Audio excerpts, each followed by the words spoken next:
So as I was saying that this question type, you need to understand that that question is a type. And so because it's a type, it's the approach is different from the others. You have to first of all understand its type, whether it's argumentative, whether it is gospel views, whether it is agree or disagree, whether it is a positive or negative development, advantage or disadvantage, or it's weighing one over the other, or discuss both views and give your opinion, or it's a problem solution, or it's advantages and disadvantages, or it's an hybrid or tribrid question. You need to understand that. It is very, very expedient that you understand that first of all. That is to say, you must be able to tell that this is the kind of question that is staring at me in the face. So this question is one I'm looking at. You must be able to tell that this is the kind of question I'm looking at, that is looking at me. Now, your ability to know that question is what will inform how you respond to it. If you don't know the question quite well, you may not be able to respond to it properly. So being able to respond to your question properly starts from you recognizing that question very well. The ability to recognize the question will bring about you not responding to the question very well. So having said that, the first thing is understand the question. And again, the requirement that a question is an opinion essay does not mean it requires this almost the same, exactly the same approach as its other opinion essay counterparts. So you must understand the requirements of this question. For example, some question might be like, it is good to, a lot of people believe that it is the best form of accommodation is apartments, is to live in apartments or flats. That one is just, then they ask you, what do you think? So the best form of apartments is to live in a flat or an apartment. Then what do you think of? Do you agree or disagree? That's one. But this requirement is different. It's the same question, but it has a different requirement. Then they say, some people say that it is better to live in an apartment than to live in a house. You can see there is a longer sentence. That sentence is longer. In that one, it is best just one item. Then this one is comparing two items. So the requirement is going to be different. You have to be able to tell what they are asking you to do per time. And if you are able to do what they ask you to do per time, you understand it from the word go. It informs how you answer the question. Let me say this, that you'll be scored under task achievement. In your IELTS, you're going to be scored under task achievement.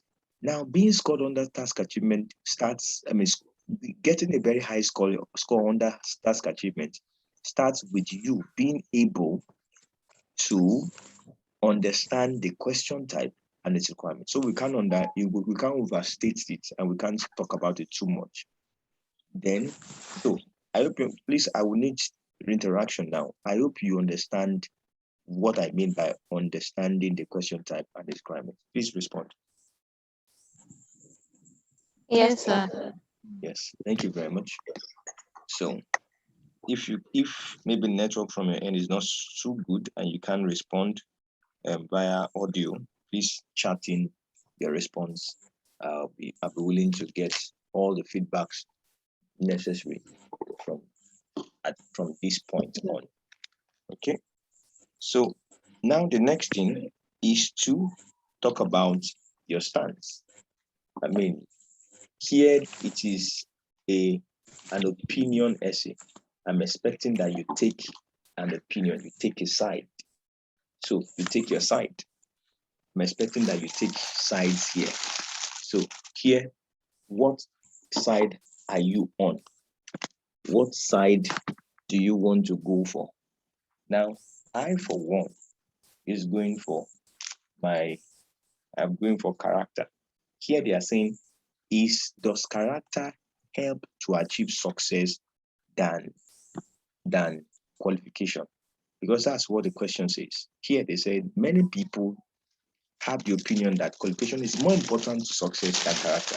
There are sometimes that in order for you to have a good understanding on the question, you have to interpret it in your own way. But make sure that while you're interpreting it, you are not losing the essentials of the question. You are not throwing away the question or interpreting it into something else. Make sure that it is exactly what you have that you understand. You're not explaining the question into something else. Because if you do, you'll be writing a wrong essay. Now, so many people have opined that qualification is more important to success than character. So they're asking me, is qualification more important to success than character? Or it is character that is more important to success than qualification? So which one do you think I need if I want to succeed in life? Which one do you? No, that's the question. I'm just trying to explain the question. But I'm going for character. Some other people can be going for qualification. Let me pick on one of us. I'm sure Mrs. Oshudino will prefer to go for qualification. Am I correct? Why did you say that? Well, no. I didn't. You shouldn't ask a question for a question now. Respond first. Respond first. Is a character. You might have the qualification, and once your character is not good, you might not be able to. Okay. You might not be able to succeed there. Yeah. So I will go for the character. Okay. A lot of people with qualifications at the end of the day, when they get to a place of work, their character is what is even pushing them out. Or is their character that is either making them to succeed, to move ahead with the way they react or interact with other people. Yeah, very correct. Now understand the question type, then you take a stance. Now the diagram you are seeing has dual functions.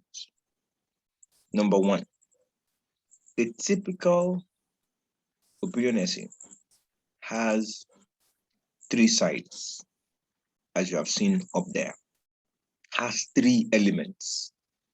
A typical opinion essay question has three elements. Even the ones that have agree or disagree, that looks like there are no tangible, as it were, words that are on side one and side two, can still be, analyzed into a triangle. Now you have the middle point is a success. That's what both of them, both qualification and character, are fighting over, or they are fighting for relevance when it comes to success. So qualification is on one side, character is on the other side, and both of them are fighting for relevance with success. I hope you understand. Now, this triangle is what I call bone of contention analysis. You just do that analysis to be able to know which one has the bone of contention, where the bone of contention is, and which is side one and which is side two. Now, in doing this, these are one of the ways you help yourself to further understand how to handle your question very well. If you do your bone of contention analysis very well for every essay or for every opinion essay, it's going to help you to be able to handle your work very well. All right. So now success on one side, qualification on the other side. That is for the question we saw earlier. Now let's see for this question that says children, the best time to introduce foreign language to children is in elementary school and not the secondary school. And it says, to what extent do we agree or disagree? Now, let's see how we're going to run with that bone of contention analysis.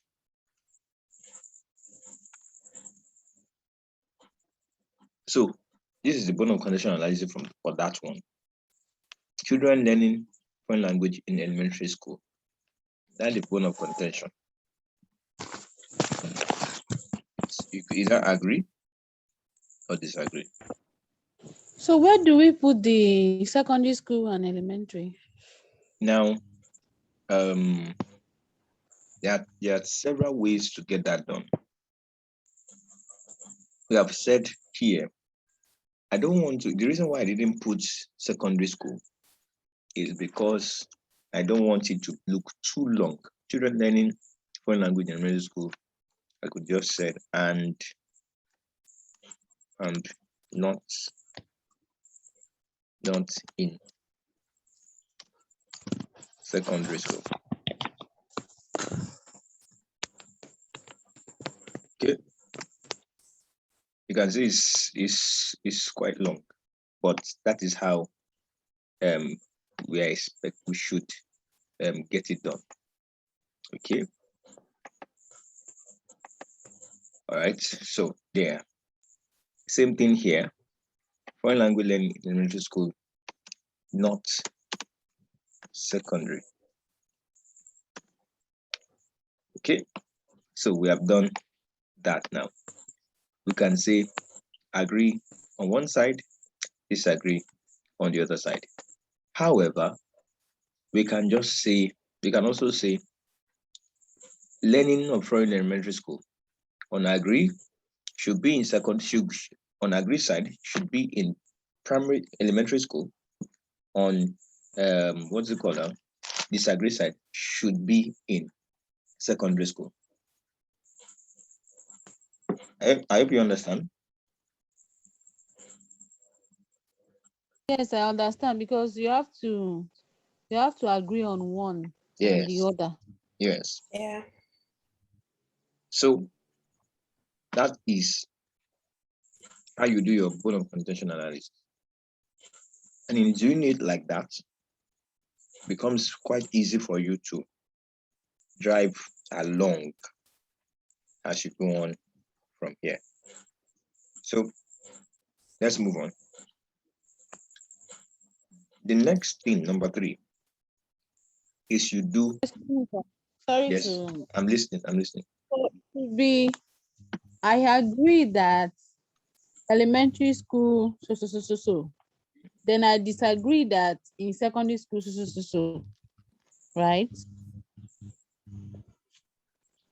I If don't you quite want to write, get your question. we either choose between the two. We choose between the two. Yes. Is it elementary or is it secondary? So while we are choosing now, we agree, I agree that it's in secondary school. Yes. And I agree that it's in elementary school. Yes. Hold on. Let's Okay. go back to the question. Okay, sir.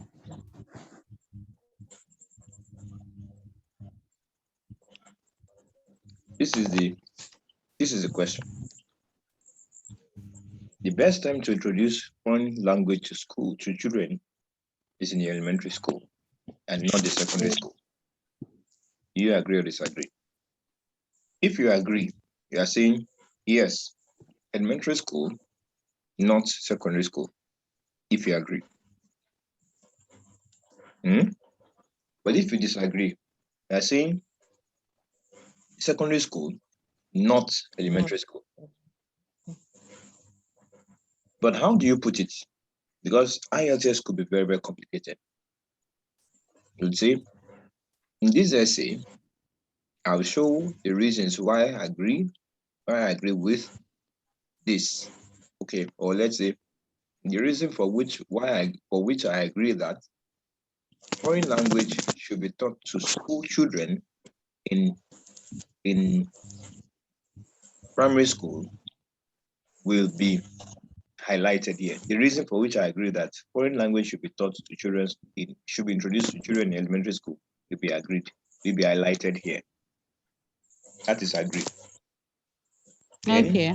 It should be taught to elementary school students and not in secondary school will be highlighted here. That settles that. But if it is agreed, You're going to say, I disagree. You're going to use the same sentence. I disagree that foreign language should be taught to children in elementary school and not in secondary school. It's the same sentence. You say agree and use disagree with.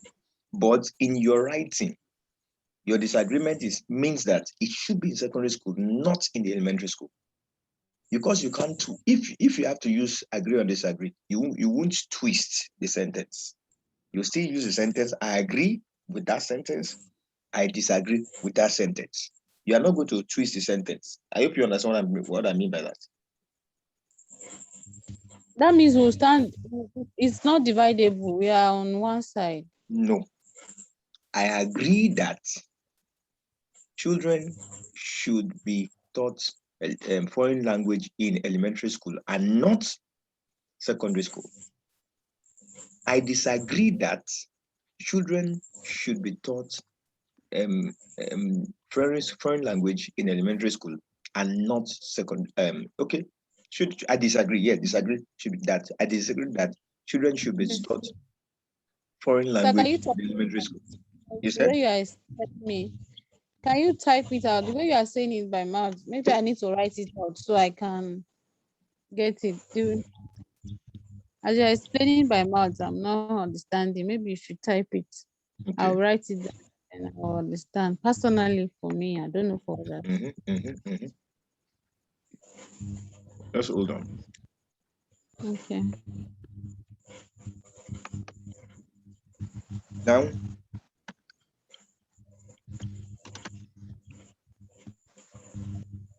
okay, let me type here.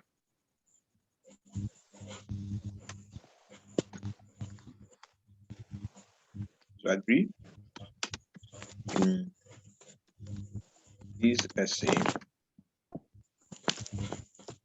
the reason for which agree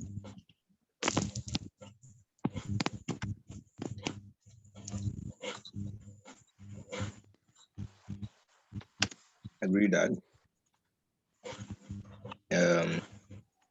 second language should be introduced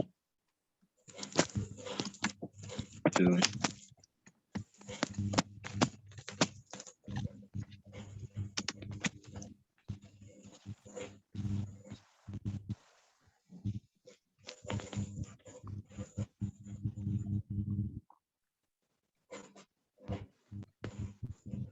think we let's put our microphone on mute if you are not using it.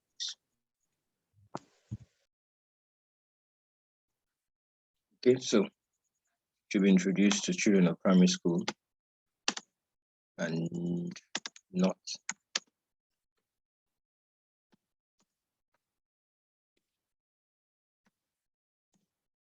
okay, children in primary school and not secondary.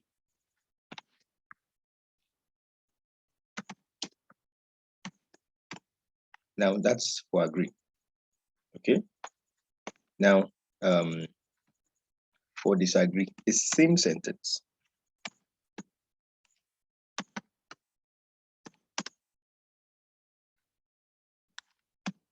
I'm just diversifying. Doesn't mean that I disagree has to be written different from that, but I'm just diversifying language here.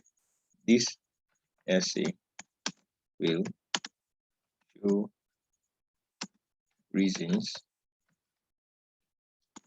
why I disagree that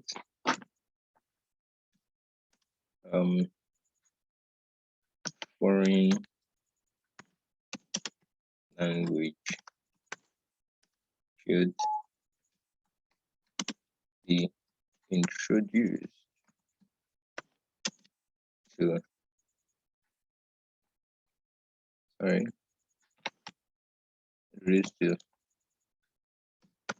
primary school. Introduce Countries at primary level,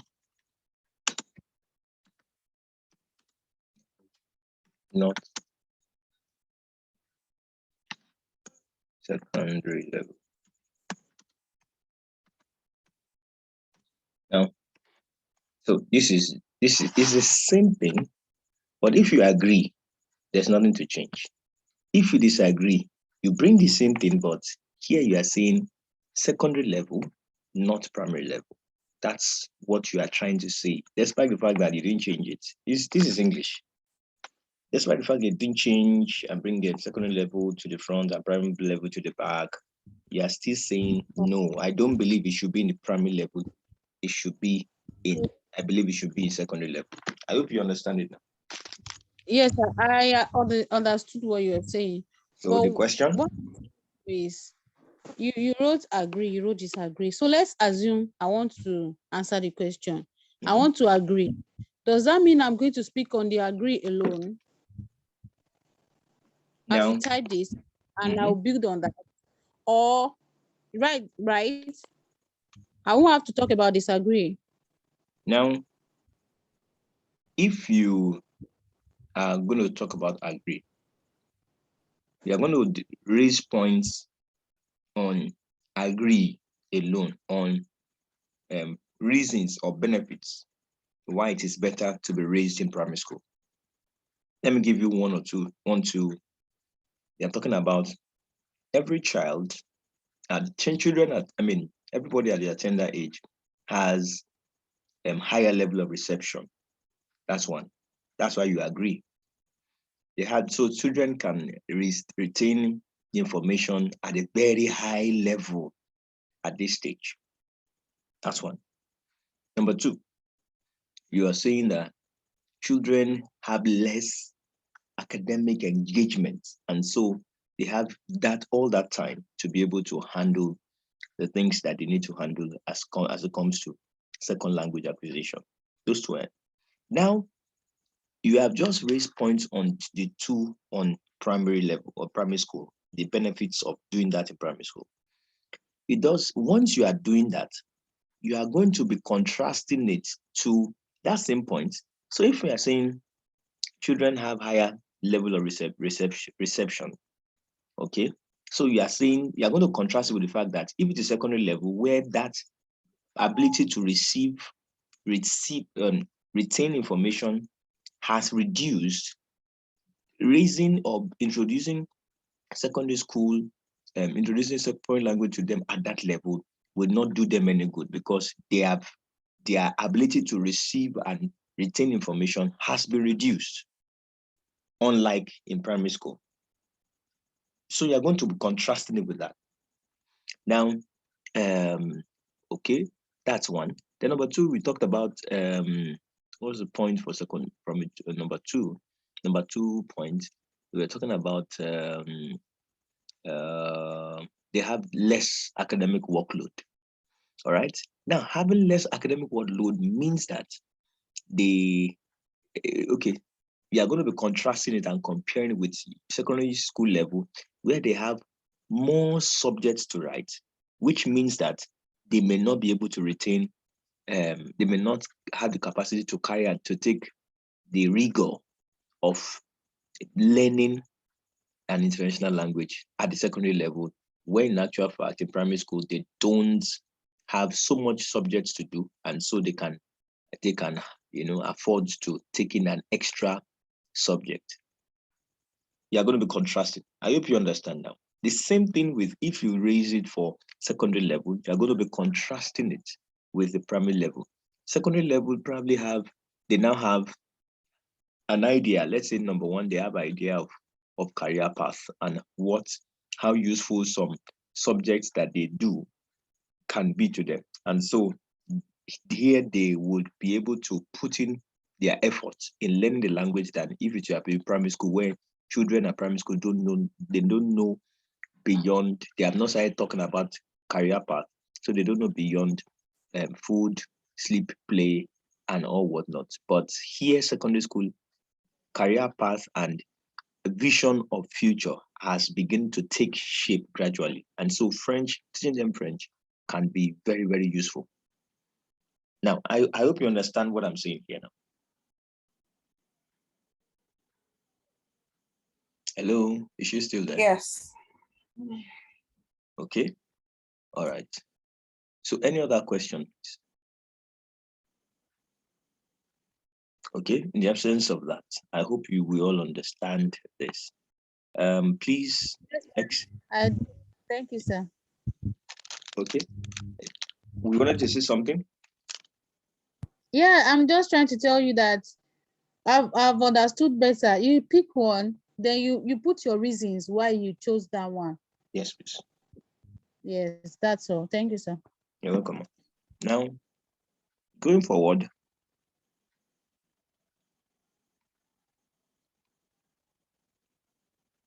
the next thing is you do your outline.